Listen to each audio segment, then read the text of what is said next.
LSUODYSSEY.COM Odcast Volume 11 with your host, Lon Phillips Sullivan.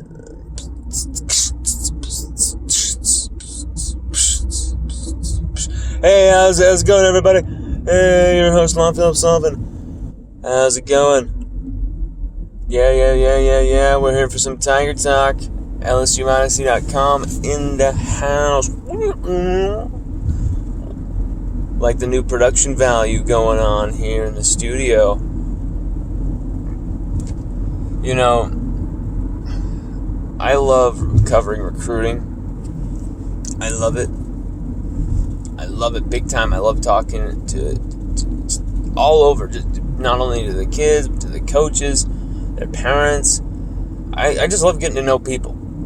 And so it's phenomenal, I feel like, just some of the interviews we've been able to do lately, because I think it's helped the fan base get to know certain people like Mabry Metower, Emory Jones, Corey Kiner, Landon Jackson, even Pig Cage, who joined the LSU Tigers. And then a year ago, we did our interviews with Ty Davis Price and BJ Ojulari. You know, that was big time as well.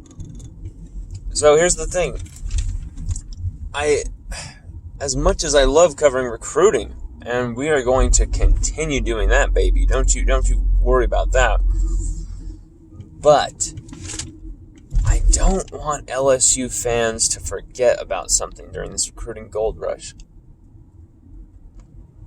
Okay? There's a national championship to be won this year. Okay? Stop setting the aim for LSU at 9 and 10 wins. Stop it. Okay? Alabama. If Bryce Young is really the second coming of Tua and all these tags we've heard, and trust me, I know he's good coming out of Mater Dei. He's electric, actually. But if he's the second coming of Tua, this is the year to get him when he's still inexperienced. This is the year to beat Alabama when they've lost nearly 20 guys off of that coaching staff. Huge recruiting pieces, but also big-time positional teachers. So you got Saban overextending himself. Saban doesn't have the overarching control. It's more, he's having to do more hands-on stuff, which is when you've seen Alabama fail, 2013. There's a plethora of coaches on that staff, including some guys like Jake Peetz and even Russ Callaway, who've joined the LSU staff. You know, Callaway's taken off since, but Peetz is, of course, our offensive coordinator. Point is, that was a season where things were in complete disarray, and it was because of just so much transition at Alabama. You've got that transition at Alabama. I feel like they're weaker in the secondary. I feel like they're weaker on almost every side of the ball except for the offensive line. I feel like they're deep there. But at the same time, they're also untested at offensive line. They're unproven. They haven't really, no amount of non-conference blowouts are going to tell you that either. That's something we're going to find out when LSU plays Alabama. That's something we're going to find out when Alabama has to get through Texas A&M or whoever the hell they have to play before they face us in November. But point is, I feel like, it's great to celebrate the recruiting, the return of recruiting. It's fantastic gold rush, I love it. But at the same time, I don't want LSU fans to get lost here. Okay? Don't want you all to get lost. The goal is to win a national championship this season, not to collect as many 5 stars as we can. Of course, we want to end with that number 1 national class, of course. And of course, we want to get as many great players as we can. But right now, while the team is conditioning themselves to an elite level, getting everything going, they're about to enter football school again, it seems like the staff has got it all sectioned off and perfectly orchestrated where this is the time for recruiting. And while they're doing the recruiting, the support staff and Tommy Moffitt are kind of more taking charge of the team. And then, they'll come back in July when the coaches come back. I understand the structure of it. I get it. But just one thing to remember, LSU fans. I wouldn't really count us out this year of any game. In fact, even if LSU doesn't end up undefeated in 2021, they could still win a national championship. Even if LSU loses 2 games, I'm going to say it. Even if LSU loses 2 games, they'll still have a chance. I feel like that's going to be the type of year you're going to see where the SEC West are going to beat each other up. It's going to be a bloodbath.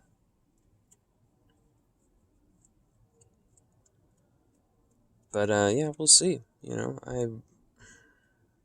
Interesting times. I just, there's interesting dudes coming onto campus right now that have gone really under the radar because of all these, awesome recruits. Corey Kiner just barely came back onto campus. Okay, Corey Kiner. He's now on campus for good. Tiger for good. This is a great sign. Armani Goodwin's already there. Him and Armani, they're going to be rooming together. Corey, he's going to be wearing number 21, as his mother told me. And it's going to be nuts. Whether or not he has a strong first season, it doesn't matter. It's about this kid's development, because I think by second year, third year, if you've seen Corey Kiner's highlights, you know what I'm talking about. Jumping over people, the spin moves, going around through under people. It's majestic. And I think he can do it again. I think he can do it in SEC level. And Armani Goodwin is an absolute burner with unbelievably breathtaking track speed. This kid, Armani, he's an Olympian Tiger. I'm gonna say that. Just like Chris Hilton Jr. He's an Olympian Tiger in my mind. A guy that's got such incredible pace, such incredible fury, and it's like, dude, you could literally be some type of Olympian. You don't even have to be at LSU. That's the type of speed we're talking about with Armani Goodwin. It's something special. Take it over the top. Just that's the thing is, I'm saying take it over the top because I've seen him do that out wide as well, where he is just burning people on these wheel routes and stuff. I mean, they didn't run much of it. Usually just gave him the ball, but I've seen him burn people on routes in the high school level as well. So that's the thing with Armani. He's a dual threat. Corey Kiner, he didn't catch the ball a lot. They didn't throw him the ball a lot either at Roger Bacon. Just the same like Armani, but here's the thing. There's a lot of times, as Corey said in our interview with him, with LSUODYSSEY.com's exclusive interview with Corey, that we published a few weeks ago. It's in our exclusive interview section. Corey talked about how he practiced a lot with the receivers, going against the DBs, just trying to get that type of stuff down for the next level, for the collegiate level. And that's some next level stuff right there. This kid's going to be prepared. He's going to be ready. He comes from a military family. He's got a mom who's a fantastic nurse who, they have raised an incredible young man here. And I expect some great stuff out of Corey Kiner. But, there's also Sage Ryan, Jack Besh. There's so many of these 2021 freshmen. Malik Neighbors, Brian Thomas Jr., Deion Smith. Landon Jackson has been largely almost forgotten. And do not dismiss this guy. This young man is an absolute wrecking ball. Unlike, I think it was just Savion Jones him and Savion Jones were the most productive defensive linemen I had seen from the last few classes. at least by the statistics they put up and the championships as well. Landon Jackson, he was either in a championship game or winning one every single year of high school. Just an incredible career. I believe it was 300 tackles. It was just crazy. Anyway, yeah, LSU fans should be extremely excited about the 2021 season and what this team has going for them, because this team is locked and they're loaded and they're ready to go. I don't think there's any team this collection of players are afraid of, especially walking in there with either Max or Miles, whoever's going to get that job. I'm thinking it's Max, or Keishon Butte, Derek Stingley Jr., Coy Moore. I think Coy Moore. Here's the thing. I've been talking about the freshman receivers because I want to give them their love. It's their time. They're new. They're coming in, and they're showing out. They're looking really good. But here's the thing. Also, Coy Moore. I really think Coy Moore. People don't give this guy enough love. I think Coy Moore is going to have a hell of a season. He's more of an intermediary guy, but I think he's going to catch those, over the middle slants, and he's going to completely take some of those to the house. I think you're going to see some brilliant yards after catch plays from Coy Moore. I think that's where his game needs to go to next, is taking those catches and making them explosive. But Trey Palmer, another guy, if he can become that receiver, can run those good routes, crisp routes, clean routes, if he can make those catches, he is one of the most dangerous footballers on the roster after the catch. Once he has the ball in his hands, watch out. As you've seen on those punt returns and kick returns the last few years, it's pretty special what he can do. I hope Trey can put it all together. There's so many weapons on this team. We highlighted Ty Davis-Price. We think that this is his year, that he's going to dominate as the running back for LSU, out of the backfield and catching the ball. I think he's developing that type of muscle, the type of strength, but he's also getting that agility, that extra speed, that extra bounce. That is just, I think it's going to take him over the top. But then you also got John Emery. And John Emery, he's going to, I think, have a very good season too. It's going to be between those two, but whoever isn't that, maybe that number one featured back, I think they're still going to have a fantastic year. I think Pete's, Falk, they know what they're going to do with those two guys. We'll see, though. It might not be a running back by committee type thing, but I think whoever that second back is, if it's Emery or Ty Davis-Price, I think they're going to have a fantastic year as well, too. I think you're going to see the LSU backs have a big role to play in this team's offense. And, I'm really excited about what Durante Jones is bringing on the defensive side of the ball. That number one defensive line in America from Andre Carter just keeps getting deeper and deeper the more I think about it, Sony Fanua isn't even really getting talked about, and he's another unbelievable pass rushing weapon. My guy out of Utah, gotta rep him. Utah Tigers, baby. And he was out there putting people to church in that spring game. He hadn't done that really all spring with those scrimmages. He'd shown some flashes, had some good sacks.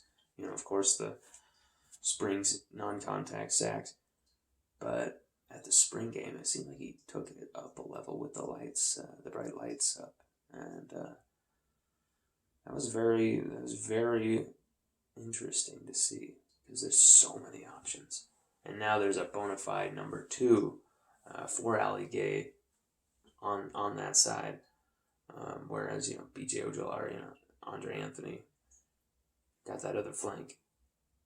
But yeah, Mason Smith, Joseph Evans, Neil Farrell. I'm hearing a lot about Neil Farrell being this veteran leader for that defensive line who's going to have a hell of a year. So watch out for Neil Farrell Jr. I think he is going to have that year that's going to be sick. I mean, he led all defensive linemen in sacks in the 2019 championship year. Okay? He led them all in sacks. I think it was 3.5 or 4. But, I'm not counting Caleb Chase on because he was, linebacker, defensive end hybrid. But, of course, he led the team in sacks with, I think it was 9.5. But the point is for defensive lineman, Neil Farrell, he still can rush that quarterback, as we saw in him doing that 30, 40-yard pursuit of Matt Corral against Ole Miss last year in the rain, where he hunts him down, he falls over, and he gets right back up, chases Corral down, does not give up on the play, and finishes Corral with a burying sack. It was like a 15-yard loss, and Farrell probably ran about 40 combined yards net. It was an incredible display from Neil Farrell. I think you're going to see a lot of that this year. But we're going to see who's going to get the king reps there at defensive tackle, defensive end. It's going to be crazy. You got Jay Ward back there at safety, Todd Harris. We still don't know his status. Jordan Tolles looks like he's going to have a breakout season. I feel really strong about this kid. But then, you've got on the corners, Derek Stingley, who's probably going to have the season of his life playing receiver and offense. It's going to be nuts. Even if it's just for select plays, I think it's going to be fantastic. And then you got Eli Ricks, Dwight McLaughlin behind him. 2 All-American 5 stars. Then you got Dwight McLaughlin, who's going to come in there and play quality reps as well. It's very sickening for LSU at corner, at safety. The linebacking core, we'll see what they have because Mike Jones Jr., he's going to be probably that leader, but Antoine Sampa really showed a lot throughout spring. I know Blake Baker was very happy with his progression and feels like he can lean on Antoine Sampa coming here into the season. But yeah, Josh White is also a big-time linebacker there, and Damone Clark is going to be that fortified leader, but I think we need to move him more towards the line of scrimmage. Devontae Strong could be that starting middle linebacker. That's what I'm hearing. He could be that guy. But yeah, it could be Strong, Clark, and Mike Jones Jr. out there as the 3 linebackers. That could be interesting. But as you see, there's just a multitude of combinations you can use for this LSU unit. And if I'm Nick Saban, I am not wasting 1 second in prepping. You're going to need every second. Go Tigers.